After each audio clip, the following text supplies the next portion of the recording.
Hello dear viewers and all of my subscribers, স্বাগতম জানাচ্ছি engineering science and টেকনোলজির পক্ষ থেকে। আমি ইশতিয়াক খান সুমন রয়েছি আপনাদের সাথে। আরও স্বাগতম জানাচ্ছি প্রোগ্রামিং সি এর আরও একটি নতুন ক্লাসে। অর্থাৎ আমরা পূর্বে যে ক্লাসটা দেখেছিলাম সেটা ছিল আমাদের পার্ট 1 এবং আজকে আমরা দেব পার্ট 2 এবং আগামী ক্লাস থেকে আমরা এই সিসিএসসি বা আমরা যে কম্পাইলার সফটওয়্যারটা ইউজ করবো মাইক্রোকন্ট্রোলারের জন্য সেটাই আমরা প্রোগ্রাম লেখা শিখবো। অর্থাৎ এই তিনটা পার্টে আমি প্রোগ্রামিং সিটা মাইক্রোকন্ট্রোলারের জন্য যে প্রোগ্রামিং সি সেটা সাজানো হয়েছে। তো শুরু করার পূর্বেই কিছু কথা বলে নিচ্ছি। আপনারা যারা আমার এই ভিডিওগুলো অর্থাৎ আপনারা যারা মাইক্রোকন্ট্রোলার শেখার জন্য আমার এই ভিডিওগুলো দেখছেন, যারা পূর্বের ক্লাসগুলো দেখেননি, দয়া করে পূর্বের ক্লাসগুলো স্টেপ বাই স্টেপ দেখে আসবেন, তাহলে আপনারা আমার কথাবার্তাগুলো একেবারে ক্লিয়ারলি বুঝতে পারবেন। যেমন আমি আজকে কিছু কথা বলবো, যদি আপনি পূর্বের ক্লাস সম্পর্কে আপনার ধারণা না থাকে তাহলে আপনি হয়তো আমার কথাগুলো ক্লিয়ারলি বুঝতে পারবেন না, যার কারণে আপনারও মাইক্রোকন্ট্রোলার ঠিকঠাক শেখা হবে না। তার জন্য আপনি অবশ্যই, যদিও এই ক্লাসগুলো এই যে গত যে 8টা বা 10টা ক্লাস আমি দিয়েছি, এই ক্লাসগুলো একেবারেই বোরিং ক্লাস, কারোই পছন্দ হয় না, কিন্তু এগুলোই হচ্ছে মাইক্রোকন্ট্রোলারের মেইন বেসমেন্ট বা ভিত্তি। ঠিক আছে, যদি আপনি এগুলো না জানেন তা আদারওয়াইজ আপনার দ্বারা মাইক্রোকন্ট্রোলারের কাজ শেখা কোনোভাবেই পসিবল না। ঠিক আছে, তো আর বকবক না করে চলুন ক্লাসটি শুরু করা যাক। তো প্রথমে আমরা আজকে দেখব সিসিএসসি আইও লাইব্রেরি ফাংশন, অর্থাৎ সিসিএসসি যে আমরা সফটওয়্যারটি ইউজ করি সিসিএস, ঠিক আছে, সিসিএস যে সফটওয়্যারটি ইউজ করি সেটার যে লাইব্রেরি ফাংশন, অর্থাৎ আমরা এতেই তো প্রোগ্রামটা লিখবো। ঠিক আছে, তো প্রোগ্রাম লেখার জন্য তার কিছু নির্দিষ্ট সিকোয়েন্স রয়েছে। যেমন বিভিন্ন ধরনের কম্পাইলার রয়েছে মার্কেটে, ঠিক আছে, আপনারা মিক্রোসি দেখতে পারবেন, তারপরে প্রোটন রয়েছে, আরও বিভিন্ন সফটওয়্যারের অভাব নেই কম্পাইলার সফটওয়্যারের। ঠিক আছে, তো ওই ধরনের বিভিন্ন ধরনের কম্পাইলার সফটওয়্যারের প্রোগ্রামিং সি এর ল্যাঙ্গুয়েজ একটাই, প্রোগ্রামিং সি এর মাধ্যমে সব কিছু করা হয়, কিন্তু বিভিন্ন কম্পাইলারের কিছু বিশেষ নিয়ম রয়েছে, কিছু বিশেষ লাইব্রেরি ফাংশন রয়েছে, সেগুলোর সাহায্যে প্রোগ্রামটা লিখতে হয়। যেমন আমি যদি মিক্রোসি বা মাইক্রোসি যেটাই বলি, ওইটার প্রোগ্রামটা যদি আমি এটার ভিতরে সরাসরি ইনক্লুড করি তাহলে কিন্তু আমার কাজ করবে না। কারণ হচ্ছে এটার লাইব্রেরি ফাংশনের সাথে ওইটার লাইব্রেরি ফাংশনের মিল নেই, যার কারণে আপনি যেই কোনো একটা কম্পাইলার নিয়ে কাজ শুরু করবেন এবং সেই কম্পাইলারের লাইব্রেরি ফাংশন থেকে শুরু করে সব কিছু আপনার পরিপূর্ণভাবে জানতে হবে। আদারওয়াইজ আপনার দ্বারা মাইক্রোকন্ট্রোলারের প্রোগ্রামিং খুব কঠিন হয়ে যাবে। কঠিন হবে কি, আপনার দ্বারা পসিবল বলে আমার মনে হয় না। ঠিক আছে, যে কারণ একটা কম্পাইলার নেবেন, আপনি ওই কম্পাইলার সম্পর্কে A to Z জানলে আপনার কাছে প্রোগ্রামিং একেবারে ইজি। ঠিক আছে, আদারওয়াইজ না হয় আবার অন্যদের মতো বলতে হবে যে ভাই মাইক্রোকন্ট্রোলার অনেক কঠিন, এটা শেখা পসিবল না। ঠিক আছে, ওইরকম কিছুই না, একেবারেই সহজ সিম্পল একটা জিনিস। জাস্ট আজকের ক্লাসটাই হচ্ছে সবচেয়ে বোরিং ক্লাসের লাস্ট ক্লাস।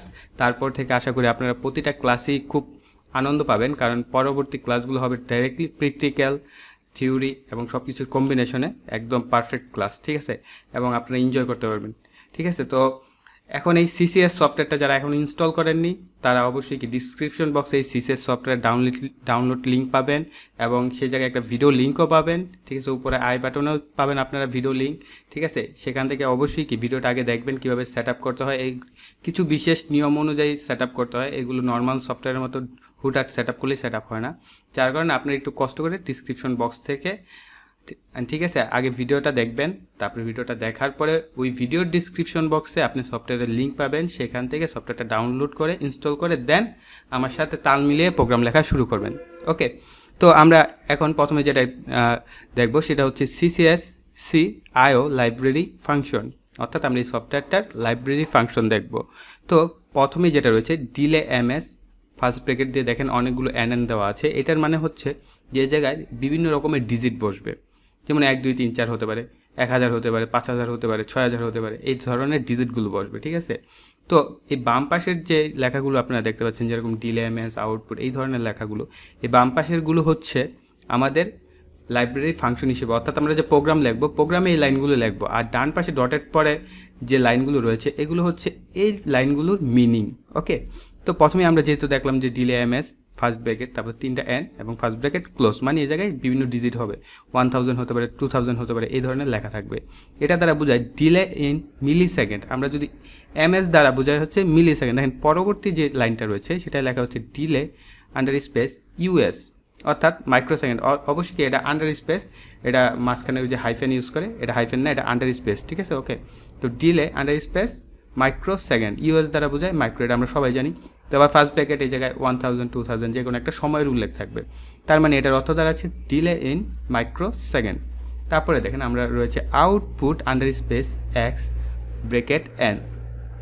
এক্স দ্বারা বোঝাচ্ছে হচ্ছে আপনার এই জায়গায় পোর্ট সংখ্যা, ঠিক আছে। এন দ্বারা বোঝাচ্ছে সংখ্যা, যেমন এটার অর্থ দাঁড়াচ্ছে হচ্ছে output 8 bit code at port X, ঠিক আছে। অর্থাৎ আমরা যে কোনো পোর্টে আমরা 8 বিট আকারে নিতে পারবো, তার জন্য এই লাইনটা আমরা লিখবো। তারপর রয়েছে output under space high first bracket pin X N. X অর্থ হচ্ছে পোর্ট, ঠিক আছে। আমরা পোর্ট বলতে আমরা এই যে পূর্বের ক্লাসে যেরকম বলেছিলাম যে এ পোর্ট রয়েছে মাইক্রোকন্ট্রোলার আইসিতে, আমরা জানি বি পোর্ট রয়েছে, সি পোর্ট রয়েছে, ঠিক আছে। তো সাপোজ হতে পারে পিন এ পোর্টের এ লিখলাম, এন দ্বারা আমার লিখতে হবে ওই পোর্টের কততম পিন, যে কোনো একটা পিন নিয়ে আমরা প্রোগ্রামে লিখতে গেলে সাপোজ 1 নাম্বার পিন বা 0 নাম্বার পিন, তাহলে আমাদের প্রোগ্রামের লাইনটা দাঁড়াচ্ছে হলে আউটপুট হাই পিন এ 0। ওকে, ঠিক তার মানে এটার অর্থ দাঁড়াচ্ছে সেট আউটপুট বিট হাই, অর্থাৎ আপনি হাই করার জন্য যেহেতু আমরা ইউজ করছি হাই লেখা মানে হাই, ঠিক আছে। তার মানে আমার কি যদি আমি এই পিনে এই 0 পিনে একটা বাতি রাখি তাহলে সেটা জ্বলবে। তার পরবর্তীতে রয়েছে আউটপুট আন্ডার স্পেস লো। তার মানে কি এখন আমি এই 0 পিনে প্রথমে বাতিটা জ্বলানোর জন্য কমান্ডে লিখবো output high pin under space A 0 bracket close then semicolon দিয়ে প্রোগ্রামটা লিখলাম, আমার বাতিটা জ্বললো। তারপরে লাইনটা দেখেন হাইয়ের পরিবর্তে লো, আর সব কিছু সেম। তার মানে কি আমরা যদি একই পিন উল্লেখ করি তার মানে আমার বাতিটা লো থাকবে, ঠিক আছে। এখানে শুধু জ্বলানি বা প্রোগ্রামের লাইনগুলো কীভাবে আমি সেটা একটু উদাহরণস্বরূপ বলছি, ঠিক আছে। তো প্রোগ্রাম লিখলে আরও ক্লিয়ার হয়ে যাবে। তারপরে রয়েছে input pin under space X N. আমি আবারও বলেছি এক্স, এখানে এক্স হচ্ছে পোর্ট সংখ্যা, suppose A port B port, আমি এই জায়গায় নিলাম suppose pin under space B, এনের জায়গায় দিলাম 1। তার মানে কি B1 পিন ইনপুট হিসেবে আমি কাউন্ট করব। তার মানে আমি যে দেখেন এটার অর্থ হচ্ছে গেট ইনপুট, আমরা ইনপুট পাবো এটার মাধ্যমে এই লাইনটা লিখলে। তারপরে N equal input under space x, তারপর দুটা ফার্স্ট ব্র্যাকেট, তারপরে সেমিকলন, ঠিক আছে। আমরা যদি গেট বাইট ইনপুট, আমরা যদি বাইট আগের ইনপুট নিতে চাই তখন আমরা এই ধরনের ফরম্যাটটা লিখবো, ঠিক আছে। এখন একটা মেন ইম্পর্টেন্ট জিনিস, এটা অনেকে হয়তো বা সেটা সবাই জানে, তারপরে অনেকে মিস করে ফেলে বা গুলায় ফেলে, তাদের জন্য হচ্ছে যখনই আমরা 1000 মিলি সেকেন্ড ইকুয়াল 1 সেকেন্ড, অর্থাৎ 1000 মিলি সেকেন্ড সমান 1 সেকেন্ড, এটা মাথায় রাখতে হবে।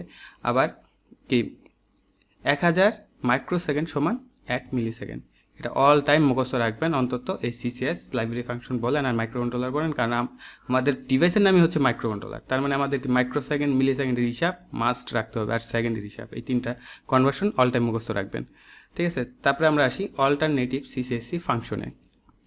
অল্টারনেটিভ সিসিএসসি ফাংশনে অনেক কিছু রয়েছে, এইগুলো আমি বিশদ আলোচনা করলে দেখা গেছে যে 1 ঘন্টা পার হয়ে যাবে, আমার কথা শেষ হবে না। জাস্ট আমি বলে যাচ্ছি, আপনারা প্রোগ্রামে এগুলোর প্রয়োগ পাবেন, পেলেই ক্লিয়ার হয়ে যাবে। যেমন প্রথমে রয়েছে গেট টাইমার 0, অর্থাৎ আমরা যখন টাইমার নিয়ে কাজ করব তখন এই লাইনটি ইউজ করবো, গেট টাইমার 0।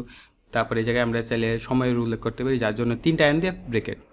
তারপরে রয়েছে PWO, তারপরে পুটস, তারপরে পুটসের রয়েছে এখানে, তারপরে রয়েছে আমরা দেখতে পাচ্ছি পুটস ক্যারেক্টার, CHAR ক্যারেক্টার বোঝায়। তারপরে রয়েছে গ্যাটস, ঠিক আছে।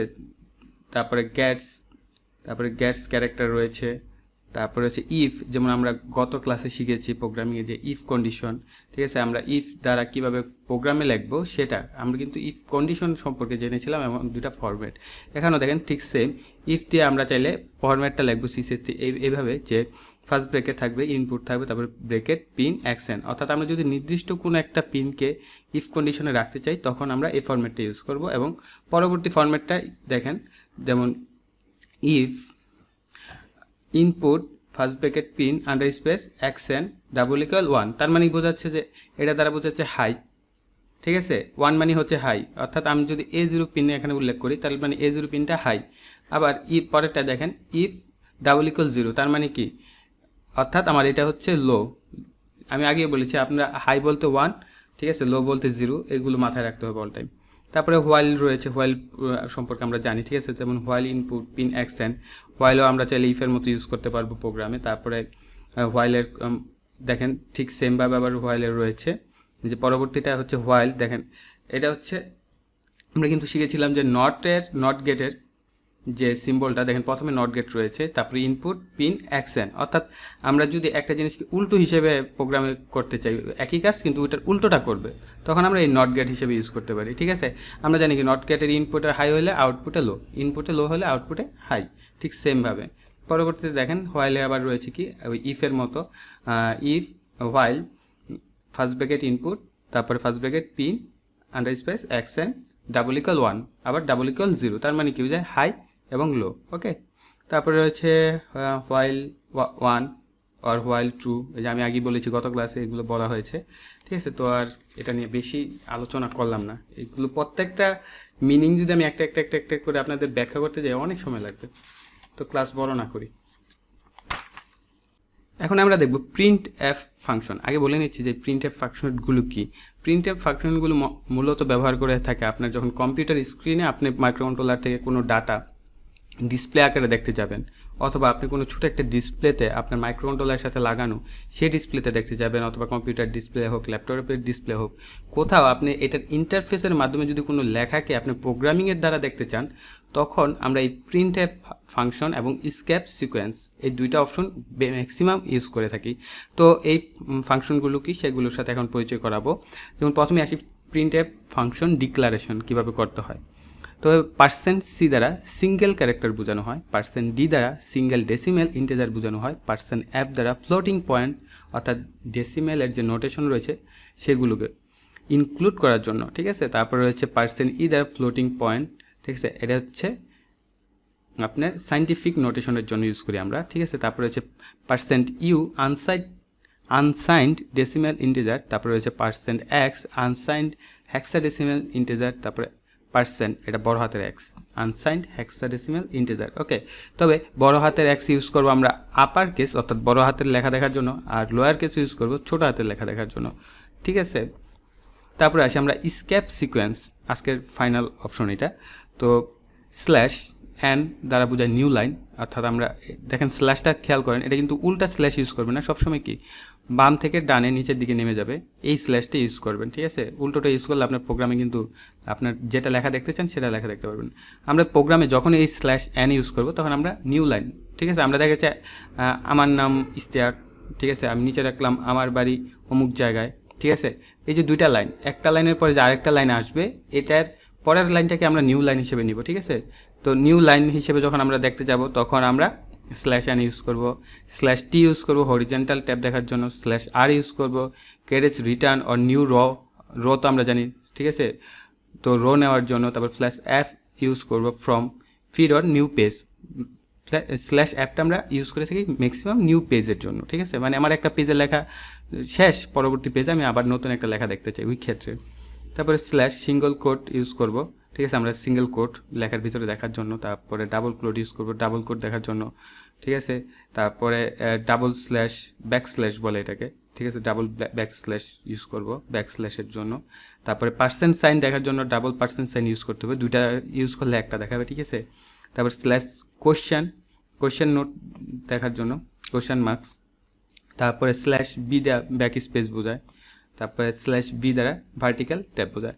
তো এই ছিল আমাদের এই প্রোগ্রামিংয়ের টোটাল, আমরা যে CCS অর্থাৎ পিক্সি কম্পাইলারের মাধ্যমে প্রোগ্রাম করব তার ফাইনাল ক্লাস। এবং আমরা পরবর্তী ক্লাস যেটা পার্ট 3 সেটা শিখবো যে আমরা CCSCতে কীভাবে একটা আমরা পুরা সফটওয়্যারটাকে ওভারভিউ করবো, এক কথায় যে CCSC সফটওয়্যারটা দ্বারা আমরা কীভাবে প্রোগ্রাম লিখবো, কীভাবে প্রোগ্রাম কম্পাইল করবো, কীভাবে প্রোগ্রামকে আমরা ফাইল সেভ করে রাখবো, এই টোটাল সিকোয়েন্সটা দেখবো আমরা পরবর্তী ক্লাসে। তো অবশ্যই পরবর্তী ক্লাসটা মনোযোগ সহকারে আপনাদের দেখার জন্য অনুরোধ করছি।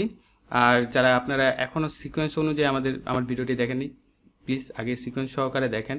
এই 10টা ক্লাস আমি জানি খুব বোরিং ক্লাস, তারপর আপনারা একটু কষ্ট করে এই ক্লাসগুলো মুখস্থ করবেন অথবা খাতায় নোট করে রাখবেন, যেভাবে পারেন সেভাবে রাখবেন, ঠিক আছে।